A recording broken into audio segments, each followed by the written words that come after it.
The purpose of this video is to demonstrate AWS EC2 backup and restore using DP4CW. We will first briefly review the AWS components used in this backup demonstration. This will be followed by a short introduction to DP4CW before moving on to the core backup and restore demonstration. Finally, we will show how a restore from a DP4CW backup can be used to recover from a data loss. Before we start the backup and restore demonstration, let me briefly introduce the AWS environment we are using. This environment consists of two Amazon EC2 instances, deployed in the same AWS region and VPC.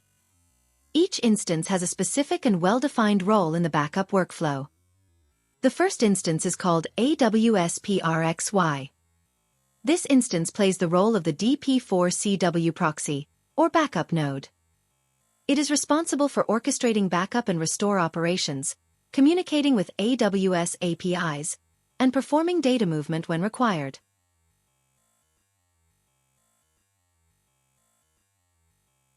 The second instance is called EC2 test inst. This is the EC2 instance we want to protect using DP4CW. In the Details tab, we see that EC2 test inst is a Linux-based EC2 instance running a simple workload. It represents a typical customer virtual machine that we want to back up and restore.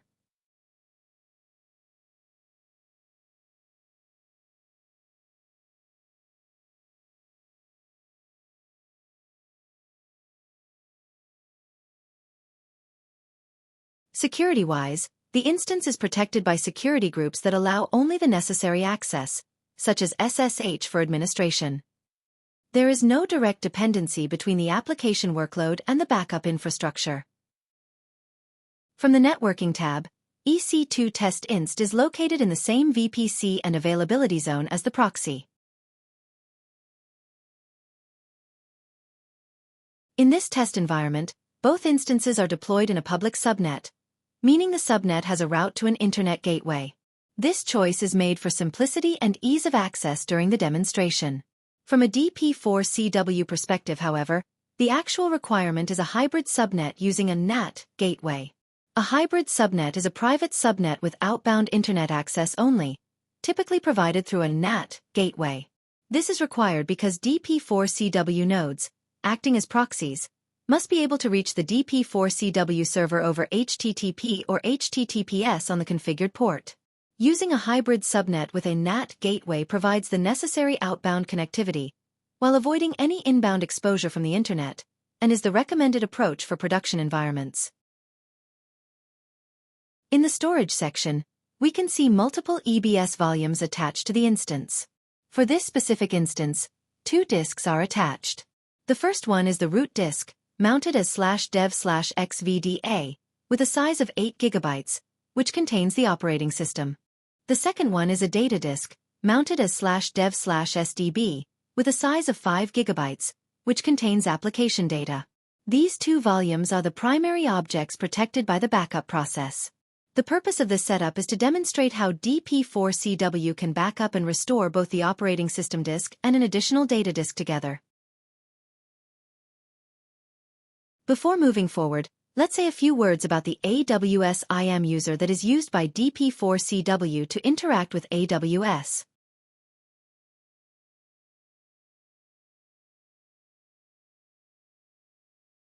DP4CW uses a dedicated IAM user to perform operations such as discovering EC2 instances, creating snapshots, managing volumes, and handling instance lifecycle actions during backup and restore. It's called DPC-USR in this demonstration. The IAM policy associated with this user is shown here. For the purpose of this demonstration, the policy in use is intentionally more permissive than strictly required, in order to simplify the setup and avoid permission-related interruptions during the demo. In a production environment, a least privilege policy should always be used. The minimum set of permissions required by DP4CW for AWS integration is documented in the DP4CW manual and should be applied accordingly.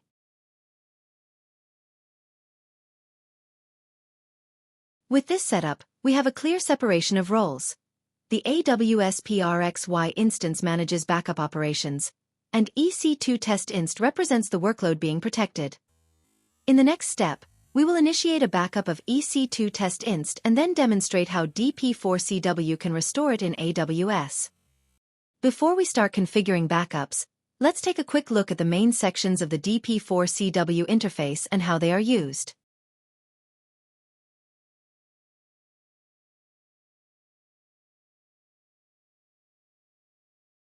We'll start with the Virtual Environment section.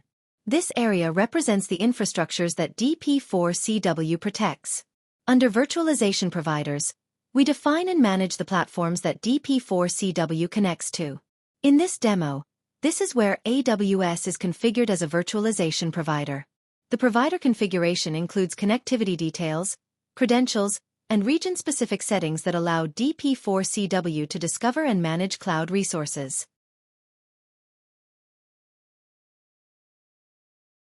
The Instances view shows the virtual machines discovered from the configured providers. The SLAs section defines the backup policies applied to instances. An SLA specifies how often backups are taken, how long they are retained, and where they are stored. Instances are protected by associating them with an SLA, which makes backup configuration simple and consistent. Next, let's look at the Nodes section. Nodes represent the DP4CW data movers that perform backup and restore operations. Under Nodes Instances, we can see the DP4CW nodes deployed in the environment. In this demo we can see two nodes. The first one, Node 1, represents the DP4CW server itself, which also plays the role of a node in the environment. The second one, Node AWS, represents the AWS proxy node that performs backup and restore tasks on behalf of DP4CW. This view allows us to monitor the status of both nodes, their connectivity, and their overall operational health. A config node is a central control component used to manage DP4CW nodes. It stores configuration data, coordinates operations, and manages communication between nodes and virtualization providers. This is also the place where we configure the staging area. The staging area is a temporary working location used during backup and restore operations, for example to process data before it is written to the final backup destination or restored to the target environment. In addition, this is where we configure the restore path for mount tasks. The restore path for mount tasks defines where backup data is exposed when a backup is mounted for file-level access or inspection. We can say that a node becomes part of the DP4CW environment when DP4CW is instructed to add it, and its role and operational parameters are defined through the node configuration. Finally, the backup destination section defines where backup data is stored. This is where we configure storage targets such as object storage, file systems, or other supported destinations.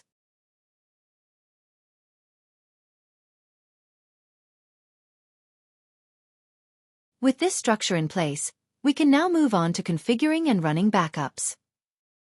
Now that we've introduced the environment and the nodes involved, let's look at how AWS is declared in DP4CW. In DP4CW, cloud platforms such as AWS are configured under virtual environments by declaring them as a virtualization provider. This declaration is what allows DP4CW to discover, protect, and restore resources running in AWS. As part of the AWS configuration, we specify the AWS account ID that DP4CW will interact with. We also configure the AWS credentials used for this integration. In this demo, DP4CW uses a dedicated AWS IAM user named DPCWUSR. The access key and secret key associated with this user are provided here and are used by DP4CW to authenticate securely against AWS APIs. These credentials allow DP4CW to perform required operations such as discovering EC2 instances, creating snapshots, managing volumes, and handling restore workflows.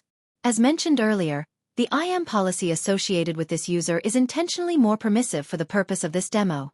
In production environments, a least privilege policy should be applied, based on the minimum permissions documented in the DP4CW manual.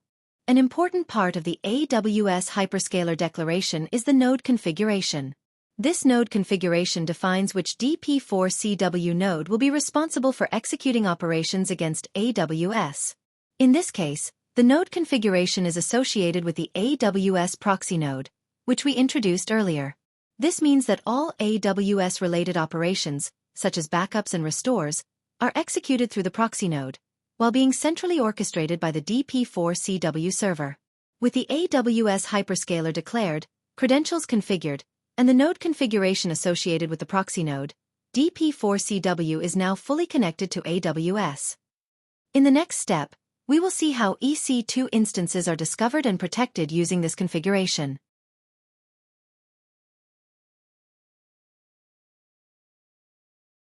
We will now execute what is called the inventory synchronization.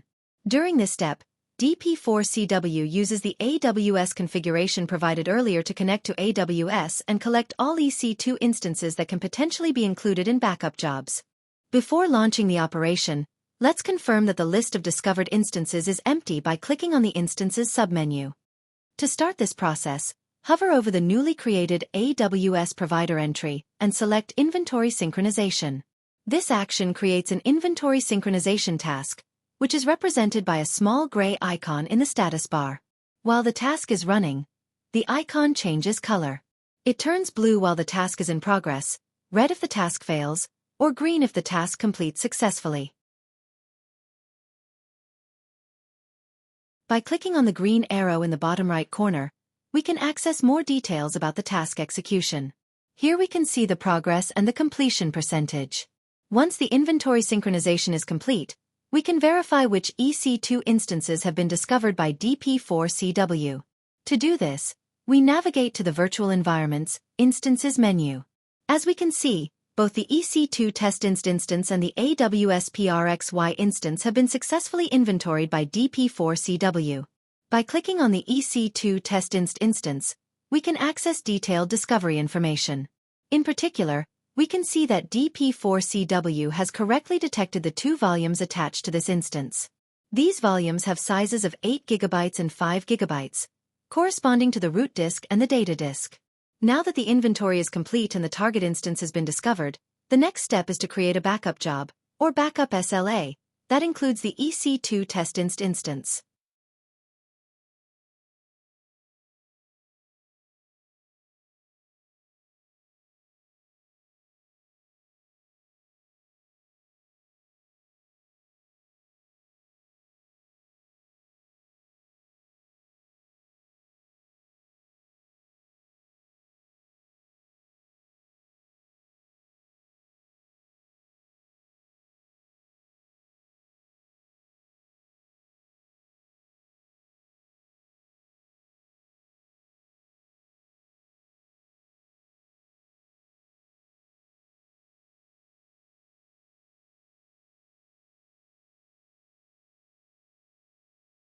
We will now initiate the backup operation for our instance.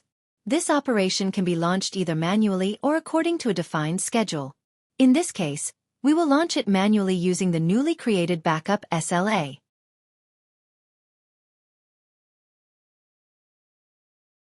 Before starting the backup, let's open PuTTY connections to both instances, EC2 test inst and AWS PRXY, to monitor the operation and better understand how the backup works. The PuTTY window in the top left corner of the screen is connected to EC2 test inst, which is the instance we are going to back up. The PuTTY window in the top right corner of the screen is connected to AWS PRXY, which is the DP4CW proxy node. Before launching the backup, the first step is to create a test file in the /data file system on EC2 test inst, called testfile.txt. We will use this file later to simulate a data loss and demonstrate that the restore operation can successfully recover lost data.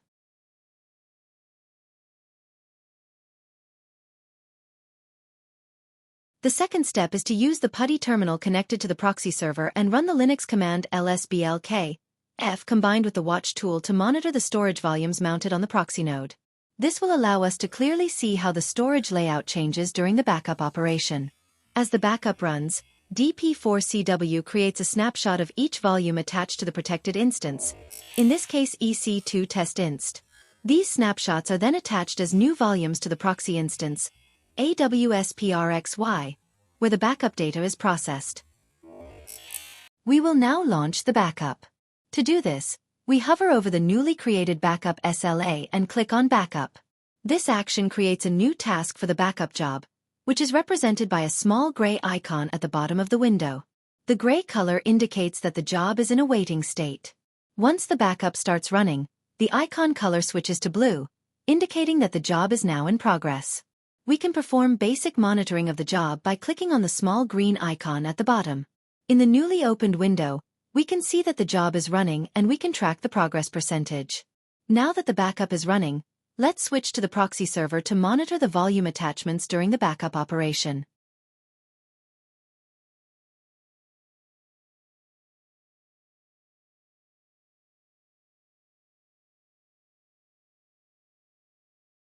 As you can see in the PuTTY terminal, a new volume has been attached and mounted on the proxy server.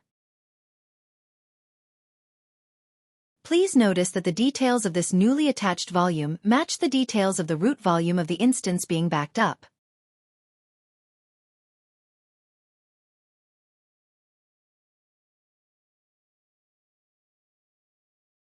Switching back to the DP4CW monitoring window, we can confirm that the backup is still in progress and is currently in the export phase. This is the phase during which a snapshot of the volume is created, attached and mounted on the proxy node, and then exported to the staging area. Let's return to the PuTTY windows and observe what happens next.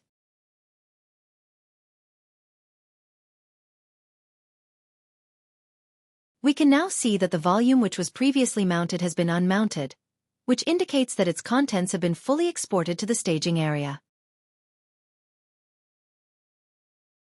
Let's take a quick look at the DP4CW monitoring window.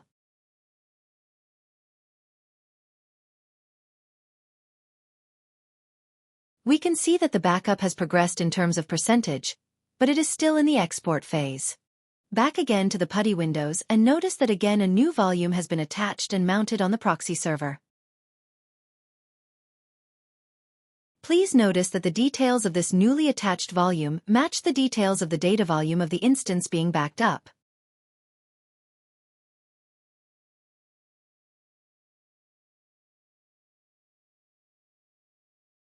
Here again, the volume that was previously mounted has been unmounted, which indicates that its contents have been fully exported to the staging area.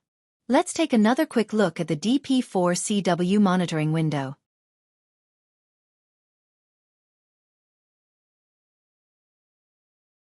We can see that the export phase has reached 100%. The next step is to store the data of the staging area to the backup destination and then perform the cleanup.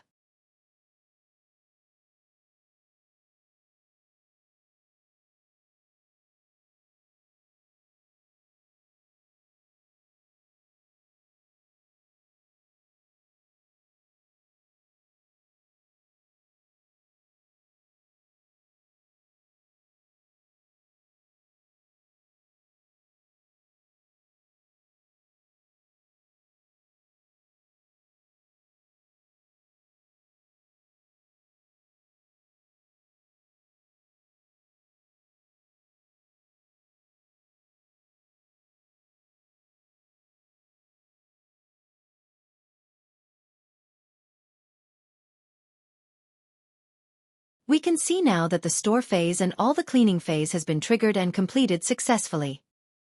The whole backup has now completed successfully. Now, if we go to Virtual Environment/Instances menu and double-click on EC2 Test Instance, we can see in the Backup tab that one successful full backup is listed. By clicking on this backup, we can modify its retention using the Adjust Retention button. We will now initiate the restore operation for our instance. This can be done from the EC2 Test Inst in the Virtual Environment/Instances menu.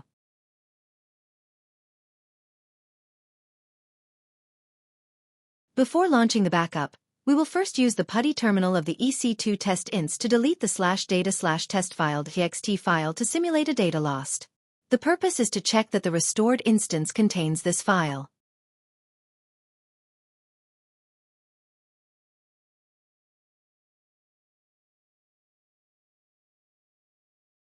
We will now launch the restore operation.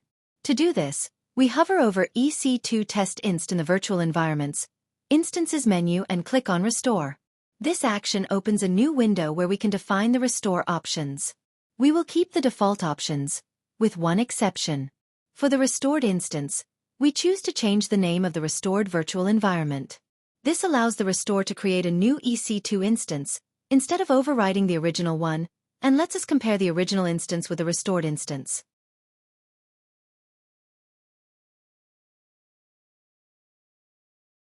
Once the options are validated and the restore is started, a new task is created for the restore job. This task is represented by a small gray icon at the bottom of the window. The gray color indicates that the job is in a waiting state.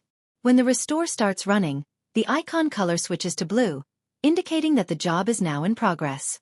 We can perform basic monitoring of the restore job by clicking on the small green icon at the bottom. In the newly opened window, we can see that the job is running and we can track the progress percentage.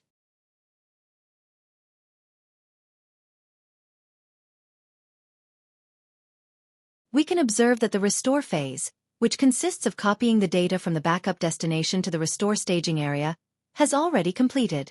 This step is very fast, as it mainly involves a disk-to-disk data copy. We can also see that the process has now moved to the import phase.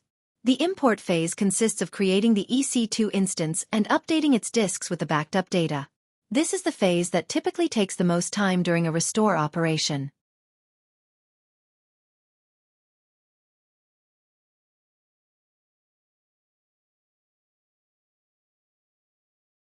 A refresh of the DP4CW monitoring windows shows that the import phase has progressed in terms of percentage.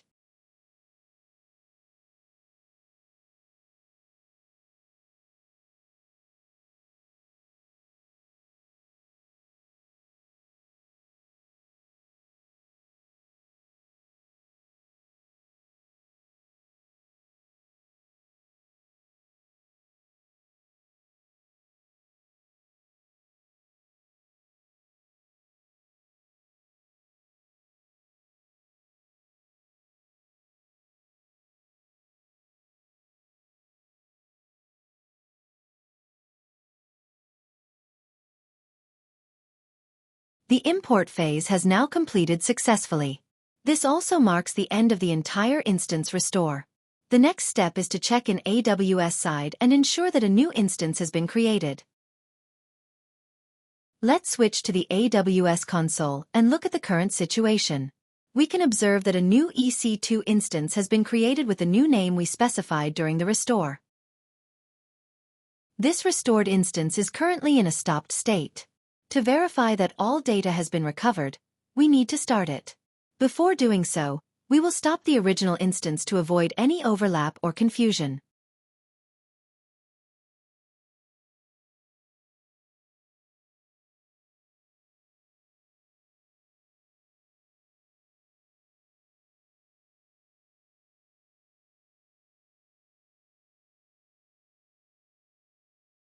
Now that the original instance is stopped, we can start the restored instance.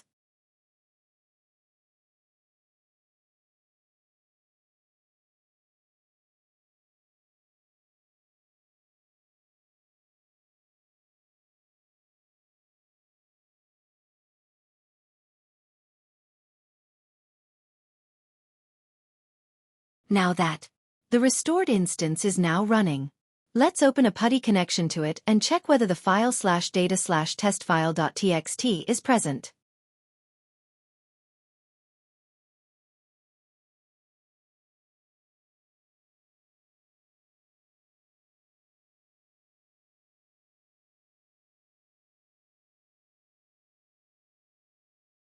As we can see, the file is there. This confirms that the data has been successfully restored and concludes the backup and restore demonstration.